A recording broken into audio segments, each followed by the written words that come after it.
Frisco, Dak Prescott has said he's not inclined to give the Dallas Cowboys what we can call a non-breadwinner discount. Team COO Stephen Jones is now responding by saying he needs the Cowboys quarterback's second contract to be team-friendly. But neither side has said anything to the other side's face.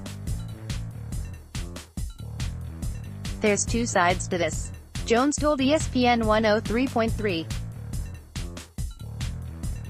We've really never just gotten into the weeds in terms with Doc himself in terms of what his preference is. The weeds is Jones is for negotiations. In other words, while both sides have scooted around with the issue in public forums, they've yet to ask the other to dance. And why? I know he's focused on winning and really getting as many players as he can out there working so we can have a great team next year, Jones said. At the same time, I'm sure it'll be coming. There will be a point in time where we all get around and say, hey, let's get this done by a certain time and put it behind us. In February, Prescott said he expects the team to pay what's deserved, and that he won't allow the style of his deal to mirror that of the Tom Brady. Nobody's wife makes as much money as his wife does either, Prescott said, referring to the Patriots QB's model-wide Gisele Bündchen and her salary. When Tom Brady isn't the breadwinner in the home, then that's a great problem to have. So, in that case, he can do that. He can do his contract however you want to do it. Prescott isn't saying he's Brady. But the QB, undeniably a winner, is scheduled to make only $2 million this year.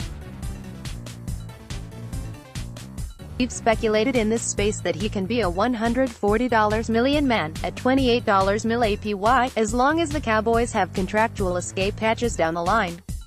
In any event down the line. And yet, I bet, well before the start of training camp, is when these much-discussed discussions will actually start. And the reason isn't the weeds, or Doc's focus on his teammates, or the indecipherable theory offered up by ProFootballTalk.com that Prescott might accept less because he'll eventually be offered a high-profile, high-paying network TV job.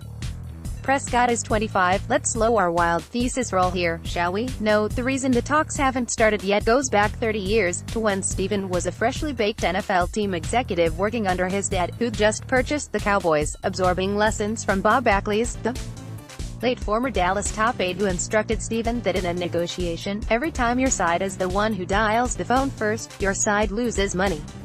That's why, though eventually they'll get out of the weeds, the Cowboys haven't started negotiating with Doc.